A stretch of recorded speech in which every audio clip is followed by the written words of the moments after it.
Okay, today I'll be talking about 6 different topics. I'll be talking about law of conservation of energy, how it applies to real world, renewable and non-renewable resources, 3 ways heat can transfer, relationship between heat and temperature, and then the physics that were used in my Rube Goldberg machine. Okay, first, the law of conservation of energy means that energy cannot be created nor destroyed, but it could transform. For example, a skateboard. When a skateboard is at the top of the ramp, it has the highest amount of potential energy. While the skateboard goes down the ramp, the potential energy transforms into kinetic energy. Another example will be mountain biking. While the mountain bikes are the highest at the top of the hill, it has the highest of gravitational potential energy. While it goes down the hill, the potential energy transforms into kinetic energy. And then that kinetic energy, allows the bike to move down the hill faster. Yes, that is law of conservation of energy. Now I'll be talking about renewable and non-renewable resources. Renewable resources means that resources that we have unlimited, we have a lot of, and we won't run out. For example, uh, solar, hydro, and wind.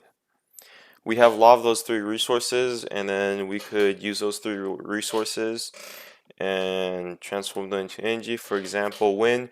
People build wind turbines to collect the wind, and they use that wind transform into electrical energy. Hydro, they create dams in water in lakes.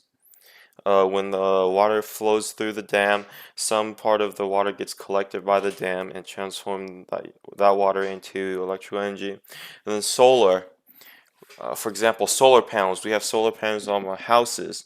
The solar panel collects the sunlight that is being produced from the sun. Then they use that sunlight and transform into electrical energy. Now non-renewable energy are resources like coal, oil, and such. We use coal and oil for like lighters, machines, and engines. A lot of it goes in engines. For example, car engines, we use a lot of gasoline. And then we use a lot of gasoline, meaning that we could run out of it. That's why we have electric cars.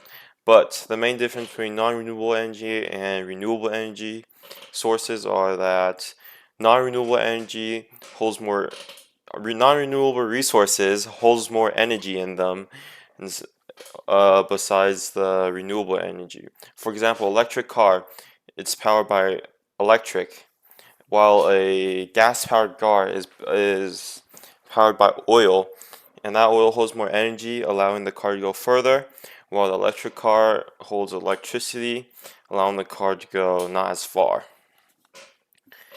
That's renewable and non-renewable energy. Okay, 3 ways heat can transfer. The 3 ways are conduction, convection, and radiation.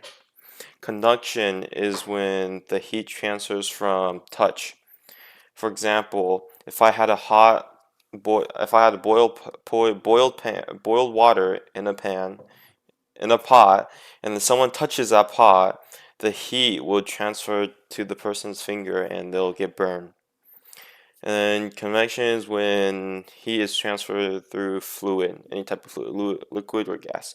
For example, a heater. A heater produces heat, and that heat gets produced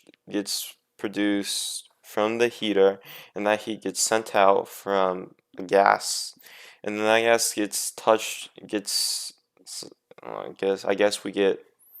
we feel the gas, and then we absorb it. We absorb that heat so we stay warm. Now, radiation is when heat transfers through electromagnetic waves, for example, the sunlight.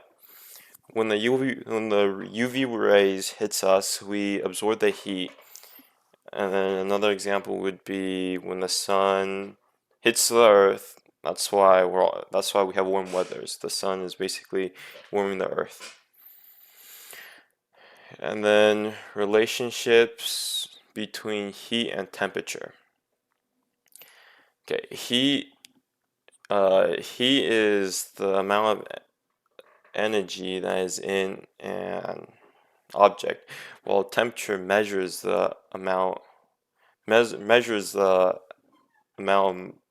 energy that's in the object. For example, cooking. If we want to cook something, we would use heat. The heat would warm the food up so it's hot, and then we can measure what temperature it is, what temperature the steak is using a thermometer, and then we measure the temperature to see what temperature it is. So heat and temperature, they're very related. If we have one, we'll have the other. And then the physics that were used in my Rube Goldberg machine. So in my Rube Goldberg machine, I use 3 different physics principles. One of them was gravitational. That's when the string pulls pulls the ball. Well, I use a ball away from the alarm, away from the space bar, I say. So, so, so then the ball won't hit the space bar, which so the ball won't hit the space bar and it won't hit the computer. I use the computer as my alarm clock. And then another physics principle that I used was force. When I push the lever, the string will get loosened and the ball would hit the spacebar on my keyboard, which would stop the alarm. And then I also use mechanical advantage, is because when the lever gets flicked back, the string gets tightened, and then the ball won't move. It won't just fall down and hit the computer. Yeah, these are the 6 different topics, and thank you for listening.